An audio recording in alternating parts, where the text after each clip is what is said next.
নমস্কার বন্ধুরা, welcome to my channel SB explorer. তো বন্ধুরা, সকলকে জানাই শুভ সকাল। তো প্রথমেই যে আপডেটটা দিয়ে শুরু করতে চলেছি সেটা হচ্ছে কেরালা ব্লাস্টার নিয়ে তোমরা অনেকেই প্রশ্ন করছিলে। তো তোমাদেরকে বলে দিই, কেরালা ব্লাস্টার তাদের প্রি সিজন কিন্তু অক্টোবরের ফার্স্ট উইক থেকে শুরু করতে চলেছে, এই রকমই কিন্তু খবর বেরিয়ে আসছে। তো এর পরবর্তী যে আপডেটটা দেবো সেটা হচ্ছে আমাদের ভারতীয় জাতীয় দল নিয়ে। তো আমাদের ভারতীয় জাতীয় দলের র্যাঙ্কিং সেটা কিন্তু আরও এক ধাপ বেড়ে গেল, মানে 133 ছিল, সেখান থেকে 134 নম্বর কিন্তু আমাদের ভারতীয় জাতীয় দলের র্যাঙ্কিং হলো। তো এবার পরবর্তীকালে যদি খালিদ জামিলের আন্ডারে ভালো খেলতে পারে আমাদের ভারত, তাহলে কিন্তু ফিফা র্যাঙ্কিং কমবে। তবে এখন এক ধাপ কিন্তু বেড়ে 133 থেকে 134 কিন্তু হয়েছে। তো এই পরবর্তী যে আপডেটটা তোমাদের সাথে শেয়ার করব সেটা হচ্ছে আজকে কিন্তু সুপ্রিম কোর্টের ফাইনাল জাজমেন্ট আসবে এআইএফএফ এর কনস্টিটিউশনের যে কেস রয়েছে সেইটা নিয়ে। তো আজকে সকাল 10:30টার সময় আপাতত টাইম দেওয়া হয়েছে। তো তখন কিন্তু এই নিয়ে ফাইনাল ভার্ডিক্ট আসার কথা। তো দেখা যাক কি হয়।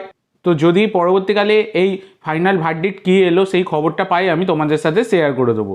তো পরবর্তী আপডেটে যাওয়ার আগে তোমাদের সকলের কাছে আমার একটাই অনুরোধ, যারা চ্যানেলে প্রথমবার এসেছো অবশ্যই সকলে একটা করে সাবস্ক্রাইব করে দিয়ে আমাদের সাথে যুক্ত হয়ে যেও। সাবস্ক্রাইব করা যেহেতু একদমই ফ্রি, তাই অবশ্যই সকলে একটা করে সাবস্ক্রাইব করে দিতে ভুলো না। তো এর পরবর্তী যে আপডেটটা তোমাদের সাথে শেয়ার করতে চলেছি সেটা হচ্ছে একজন বিদেশিকে নিয়ে, যার নাম কার্লোস ডেলগাডো। তো কার্লোস ডেলগাডো হচ্ছেন একজন 35 বছর বয়সী Spanish defender. Market value 60 lakh টাকা। বর্তমানে তিনি উড়িষ্যা এফসির সাথে যুক্ত রয়েছেন এবং উড়িষ্যা এফসির সাথে তার 2026 সাল অবধি চুক্তি থাকলেও উড়িষ্যা এফসি তারা কিন্তু সমস্ত প্লেয়ারদেরকেই বলে রেখেছে যে তারা যদি অন্য কোনো ক্লাবে যেতে চায় ফ্রিলি যেতে পারে, কোনো রকম তারা কিন্তু বাধা দেবে না। তো এক্ষেত্রে এই কার্লোস ডেলগাডো তাকে কিন্তু দলে নিতে চাইছে চেন্নাইন এফসি, কারণ চেন্নাইন এফসির বর্তমানে হেড কোচ হয়েছেন ক্লিফোর্ড মিরান্ডা। আর ক্লিফোর্ড মিরান্ডার আন্ডারে সুপার কাপ চ্যাম্পিয়ন হয়েছিল এই উড়িষ্যা এফসি এবং সেই দলের সদস্য ছিলেন এই কার্লোস ডেলগাডো। তাই এই কার্লোস ডেলগাডোকে দলে নিতে চাইছে চেন্নাইন এফসি। তো এবার দেখা যাক পরবর্তীকালে এই বিষয়ে কোনো রকমের আপডেট পেলে আমি অবশ্যই তোমাদের সাথে শেয়ার করে দেবো।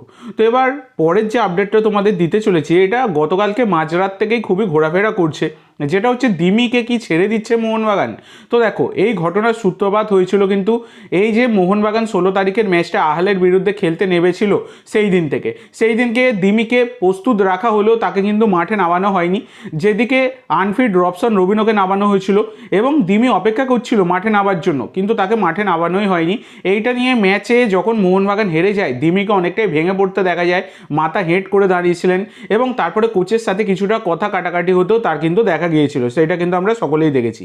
এবার দিমি পেত্তাতোস তিনি কিন্তু গতকালকেই তার সোশ্যাল মিডিয়ায় একটা পোস্ট করেন, যেখানে মানে সোশ্যাল মিডিয়ায় তিনি হাততালি দিয়ে একটা পোস্ট করেছেন তার ছবি, এসিএল এর ছবি আর কি। তো সেটা নিয়ে কিন্তু আগুনে ঘি ঢেলে দিচ্ছে বিভিন্ন জায়গা থেকে যে দিমিকে কি তাহলে ছেড়ে দেওয়া হচ্ছে। তো দেখো, এইটা নিয়ে আমাকে কয়েকজন 2-3 জন আমি দেখলাম কমেন্টেও কোশ্চেন করেছে। তো দেখো বন্ধুরা, এখনও অবধি কিন্তু আমি কিছু বলতে পারছি না, কারণ আমার কাছেও কোনো কনফার্ম খবর নেই যে দিমিকে ছেড়ে দেওয়া হচ্ছে। যদি ছেড়ে দেওয়া হয় অবশ্যই অফিসিয়াল অ্যানাউন্সমেন্টও আসবে, অফিসিয়াল অ্যানাউন্সমেন্ট এসে গেলে আমি তোমাদের সাথে শেয়ার করে দেবো। তবে দিমিকে এই যে না নামানো নিয়ে, এইটা নিয়ে কিন্তু যথেষ্ট জলগোলা হয়েছে, সেটা কিন্তু আমরা সকলেই দেখেছি। আর এখানে মলিনার দোষও ছিল, দিমিকে অবশ্যই নামানো উচিত ছিল। বহু যুদ্ধের সৈনিক দিমি পেত্তাতোস, আমি গতকালকেই তোমাদের সাথে আলোচনা করেছি। তো এবার এটা এখন দেখার বিষয় যে অফিসিয়াল কনফার্মেশন আসে কি না দিমিকে ছেড়ে দেওয়ার। অবশ্যই তখন আমি তোমাদের সাথে শেয়ার করে দেবো, কারণ কনফার্ম না হয়ে কোনো খবর কিন্তু বলাটা ঠিক নয়। এই কারণে আমি কিন্তু 100% কনফার্ম নয়, আমি সেই কারণে বলছি না। তো এর পরবর্তী যে আপডেটটা তোমাদের সাথে শেয়ার করব এই আপডেটের সাথেই যুক্ত, দিমির সাথেই, যে দিমিকে যদি ছেড়ে দেওয়া হয় তাহলে হুগোর স্টাইলেই কিন্তু তাকে ছেড়ে দেওয়া হবে।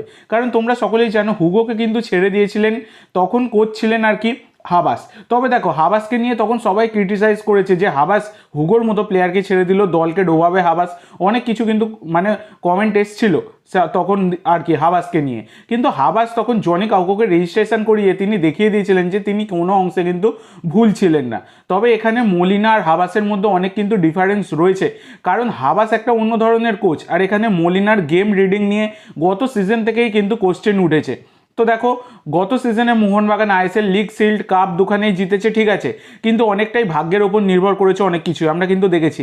মানে কিছু কিছু টাইমে কিছু কিছু প্লেয়ার তারা কিন্তু সবটা ম্যানেজ করে নিয়েছে, কিন্তু এই সিজনে সেই দিকের কিছু দেখাই যাচ্ছে না। আর মলিনার গেম রিডিং নিয়ে যেখানে 6জন বিদেশি নামানো যাবে সেখানে 3জন বিদেশি নামিয়ে অতিরিক্ত ওভার কনফিডেন্স দেখাতে গিয়েই তিনি কিন্তু ম্যাচটা হেরেছেন, সেটা কিন্তু আমরা সকলেই দেখেছি।